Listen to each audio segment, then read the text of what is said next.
Now we discuss our two topics. When two cells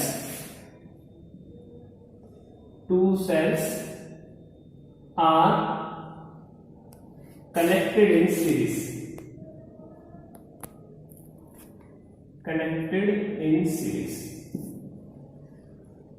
देखिए हम cell को लिख देते हैं. सेल क्या होते हैं? टू टाइप्स के सेल को हम डिवाइड करते हैं. सेल को टू कैटेगरी में डिवाइड करते हैं. One is called identical cell. Second is अनआइडेंटिकल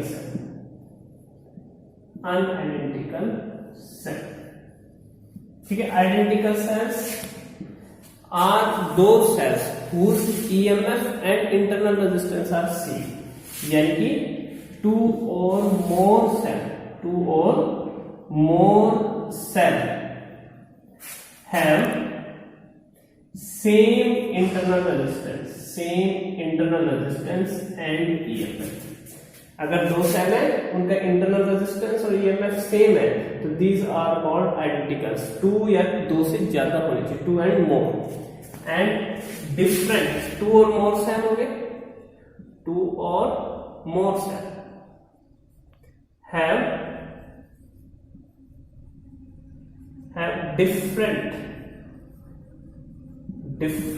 internal resistance and EMF. अगर डिफरेंट इंटरनल रेजिस्टेंस और ईएमएफ है then these are called unidentical cell or these called identical cell. तो the two unidentical cell यहां पर हम use कर रहे हैं unidentical cell. Two unidentical cells are connected in series. तो अब इसके डेरिवेशन देखिए, सिंपल है. हमने दो सेल लिए, एक cell consider two cells, one has EMF E1 and internal resistance is R1. Second has EMF E2 and internal resistance is R2. ठीक है. I is the current flowing through it. I इसमें से क्या काम कर रहा है? Current flowing. अब दोनों सेल्स किसमें है? सीरीज में. तो they have different potential difference. क्या होता है? जब सीरीज में सेल होंगे, कोई भी चीज कनेक्ट कर रही है सीरीज में, तो करंट सेम होगा, पोटेंशियल डिफरेंस क्या होगा? डिफरेंट होगा. तो हमारा ये हमने A, this is our B and this is our C. तो first we found the terminal resistance. हम क्या काम करेंगे? टर्मिनल रेजिस्टेंस निकालते हैं. तो टर्मिनल रेजिस्टेंस क्या होगा? कि terminal resistance along A B के अलोंग, यानी कि हमने ए और बी पॉइंट जो एंड पॉइंट है इनके अराउंड हम क्या फाइंड आउट करेंगे? Terminal resistance. तो टर्मिनल रेजिस्टेंस क्या होगा? जो मैक्सिमम ईएमएफ है वो हमारी क्या है? E1. ठीक है. ये क्या है? हमारी E1 ईएमएफ. आई के करंट इसमें से फ्लो होगा, तो some potential is drop due to this resistance.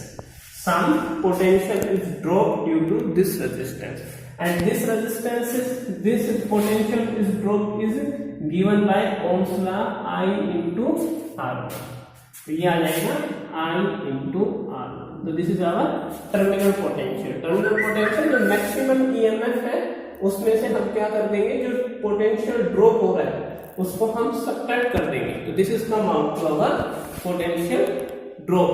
This is our come out to be terminal potential of AB. Now we find terminal potential of BC. तो सिमिलरली EMF हमारे cell की E2 है, resistance drop हो जाएगा I into R. ठीक है. अब total potential क्या होगा? Total potential is V is equal to VAB plus VBC. दोनों पोटेंशियल्स को हम क्या कर देंगे? ऐड कर देंगे. हम ऐड करें E1 minus IR1 plus E2 minus IR2. अब सेम है, EMF को क्लोज में आइए, इसमें से और ये इन दोनों टर्म्स से माइनस आई कॉमन ले लीजिए. It's come out to be R1 plus R2. This is our first equation. Now we combine both cells. हमने दोनों सेल्स को क्या कर देंगे? कंबाइन कर देंगे. हमने दोनों सेल्स को कंबाइन कर दिया. and say this is E equivalent. These new cells, which is the combination of these two cells, is EMF E equivalent and R equivalent. I इसमें से क्या जा रहा है? Current flow. I is the current flowing through it. Now the potential drop is, the potential आएगा same EMF minus potential drop due to the internal resistance. तो minus कर देंगे, पोटेंशियल ड्रॉप किसके अलावा हुआ है? इंटरनल रेजिस्टेंस के अलावा. This is our second equation. Now compare both the equation first and second. When we compare both equation first and second, then compare equation first and second. हमने first और second दोनों equation compare कर देंगे. तो जो E1 है, it is come out to E is equal to E equivalent is equal to E1 plus EMF of second cell. तो it is the combination of EMF first cell and the EMF of second cell. R equivalent resistance है, it is the sum of the internal resistance. तो देखिए जब भी हम series में connect करते हैं तो रेजिस्टेंस किसके इक्वल आता है? Resistance is equal to the sum of their series resistance. So sum of their series resistance and EMF also equal to the sum of their EMF of the two cells, यानी potential difference of the cell. potential difference. अगर हमारे पास terminal change हो जाए तो देखिए resistance तो चाहे कैसे भी हो, उन सबका तो सब सेम रहेगा. और अगर हमारे टर्मिनल चेंज हो जाए, जैसे ये हो जाए पॉजिटिव नेगेटिव नेगेटिव पॉजिटिव, ऐसे टर्मिनल चेंज हो जाए, नेगेटिव है यहाँ पॉजिटिव, पॉजिटिव की जगह नेगेटिव हो जाए, इस तरफ पॉजिटिव आ जाए. तो this is E1 and this is E2.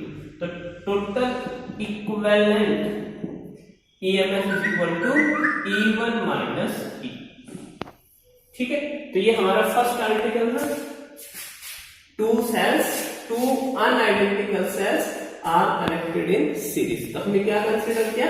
दो सेल लिए. ठीक है, अनआइडेंटिकल सेल्स, दो cells which has different resistance and different EMF are called unidentical sales.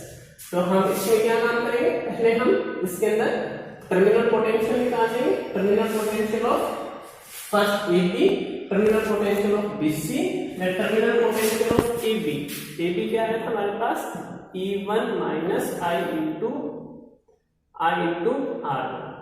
BC is equal to E2 minus I into R. ठीक है, तो हमारे पास ये दोनों आ गए.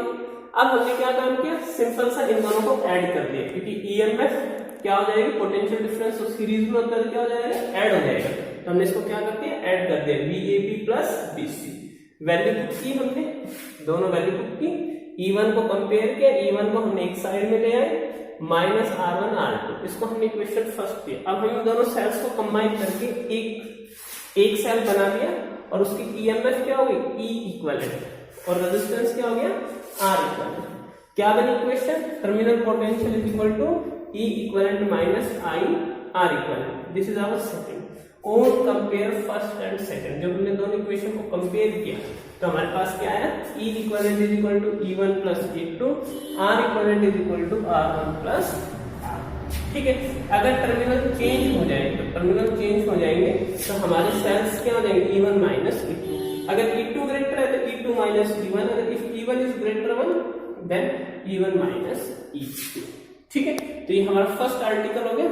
नेक्स्ट करते हैं, और उसमें क्या है? Two unidentical cells connected in parallel. ठीक है, वो थोड़ा सा आर्टिकल क्या है हमारा? थोड़ा बड़ा है और इम्पोर्टेंट है. वो ज्यादा इम्पोर्टेंट है, इस वाले आर्टिकल से ज्यादा इम्पोर्टेंट है सीबीएसई के अंदर. ठीक है, तो कैलकुलेशन के हिसाब से करें इसको. Two unidentical cells connected in parallel. तो सेकंड है two unidentical cell. Two unidentical cell connected in parallel. दो अनआइडेंटिकल सेल्स हैं जो कहां कनेक्ट है? पैरेलल के अंदर कनेक्ट है. तो हमने क्या काम किया? Consider two cells. हमने दो सेल कंसीडर किया. एक ही हो गया, ठीक है. Has E1 and R1 is EMF and internal resistance E2 and R. I is the current flowing through it. I current flow कर रहा है। आपको पता है कि पैरेलल में होता है तो करंट क्या हो जाता है, डिवाइड हो जाता है। तो I this is come out to be I1 and this is I2। अब हम क्या निकाल लेते हैं, पोटेंशियल निकाल लेते हैं, ठीक है। तो पोटेंशियल को किसके अलावा निकाल लेते हैं, फर्स्ट ए के अलावा और फिर बी के अलावा। तो ए के अलोंग ए, ये पार्ट हमने ए का है, ये और पार्ट हमारा क्या है बी। तो along part A,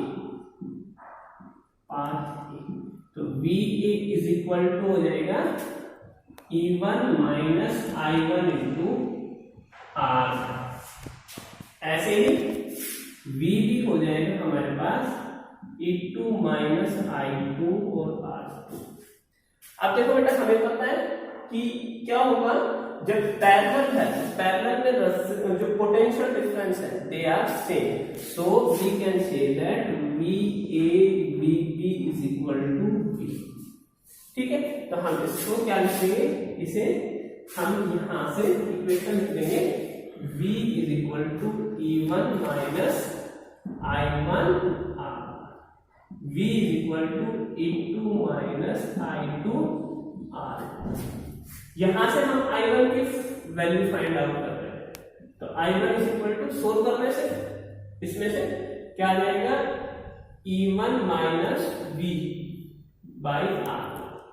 I2 is equal to E2 minus V by R।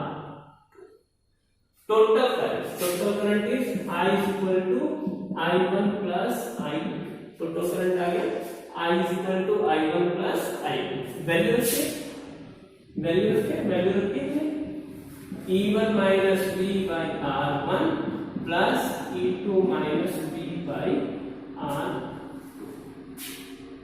अब आप इसको सोल्व करके V की वैल्यू फाइंड आउट करनी है, दोनों को सोल्व करना है और V की वैल्यू फाइंड आउट करनी है इस इक्वेशन को। तो देखो सबके अपने अपने प्रोसेस है, किसी भी प्रोसेस के द्वारा आप इसके अंदर से आपको V फाइंड आउट करना है, ठीक है।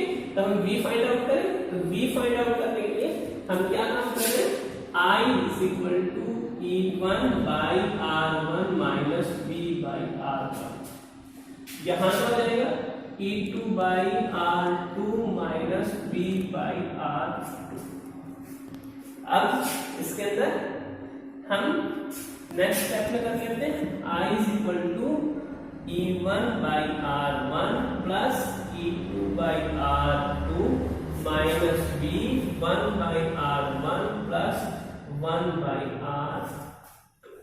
ठीक है, अब देखो एक बार फिर रिपीट कर लेते हैं ताकि हमें इसकी जरूरत ना हो, फिर वापस रिपीट ना करना पड़े, क्योंकि काफी लंबा आर्टिकल आएगा तो एक बार हमें फिर इसको सारे को रफ करना पड़ेगा। तो फिर से एक बार ध्यान से देख लीजिए, टू अनआइडेंटिकल सेल्स है और उसको हमने किसमें कनेक्ट किया, पैरेलल में कनेक्ट किया। I इसमें से करंट फ्लो कर रहा है, this is I1 and this is I2। It has EMF E1, R1, E2 and R2। First we find the potential difference along A part. तो A पार्ट हो गया VA, क्या हो गया E1 minus I into R1। बिल्कुल same process कि जो EMF है, जब भी हमें टर्मिनल पोटेंशियल निकालना है उसके अंदर से EMF में से हम किसको सब्ट्रैक्ट कर देंगे, हम जो पोटेंशियल ड्रॉप होता है उसको सब्ट्रैक्ट कर देंगे।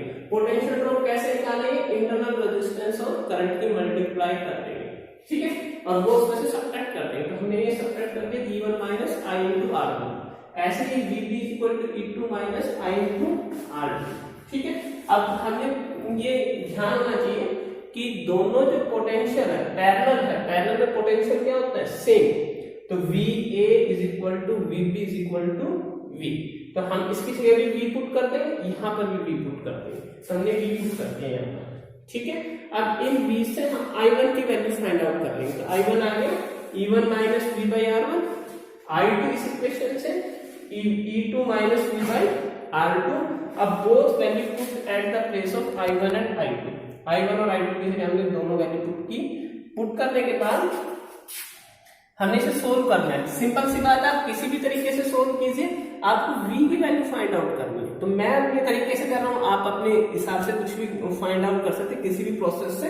मैंने क्या काम किया, मैंने क्या इनके डिनोमिनेटर को अलग अलग कर दिया दोनों केसेस में, दोनों केसेस में डिनोमिनेटर अलग अलग हो गए, ठीक है।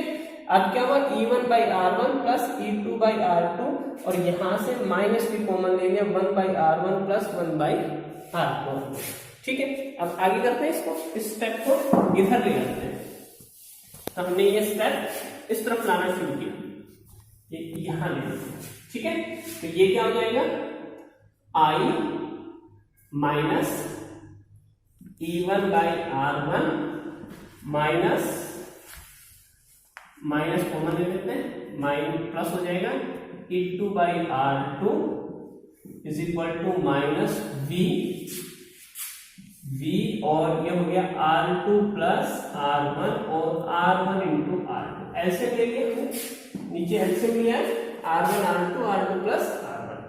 माइनस को हम यहां से रिमूव करेंगे, तो माइनस को रिमूव करेंगे तो ये अपोजिट हो जाएगा I1 और यहां एलसीएम भी ले लेते हैं R2 plus E2 into R1 minus I is equal to V R2 plus R1 and R1 into R2, ठीक है। अब इसको दूसरी तरफ नेक्स्ट साइड ले आए, नेक्स्ट साइड लेके आएंगे, तो नेक्स्ट साइड में क्या होगा, R1 R2 by R1 plus R2, ठीक है। क्या हो गया, E1 R2 E2 R1 into R1 into R2 minus I R1 into R2 plus R1 is equal to V, ठीक है।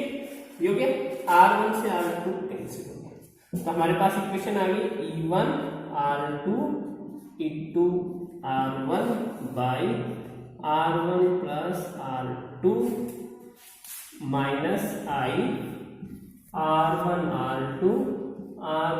Plus R2 is equal to V। This is come out to our value is V, ठीक है। अब हमें क्या काम करना है, दोनों सेल्स को कंबाइन करते हैं। अब सिंपल सा कुछ नहीं बच रहा, इसके अंदर हमने both cells are combined together, so when you combine two cells both together then it's come out to be it made a single cell, and this is E equivalent and this is our R equivalent and this is our current I। अब to E equivalent की value potential की value V is equal to E equivalent minus I R equivalent। This is our second equation and this is our first equation। Compare the equation first and second। हम compare करते हैं first और second equation को, तो जब हम compare करेंगे this E equivalent is equal to this value and I R equivalent I को आप रिमूव कर दीजिए, R equivalent is equal to like this, तो ये हो जाएगा E equivalent is equal to E1 R2 E2 R1 plus R2 और R equivalent is equal to R1 R2 by R1 plus R2, ठीक है। ये हमारे पास इक्वेशन। अब देखिए, अगर हमारे पास n सेल हो जाए तो हम इस इक्वेशन को ऐसे लिखेंगे, आर्टिकल तो हमारा खत्म हो गया, पर अगर हमारे पास n सेल आ जाए तो E equivalent, if there is n cell then E equivalent is equal to E1, ठीक है। E1 आ जाएगा, Rn आ जाएगा, ऐसे ही E2 और लास्ट में क्या आ जाएगा E1 En R1 by R1 plus R2 plus Rn, ठीक है। ऐसे लिखेंगे if the n cells are equivalent। तो ये दो टॉपिक है, लास्ट वाला सबसे ज्यादा इंपॉर्टेंट है, आप इस टॉपिक को अच्छे से करना है, पहले वाला नहीं करना है, ठीक है। तो आप इसको ध्यान से कीजिए। Thank you.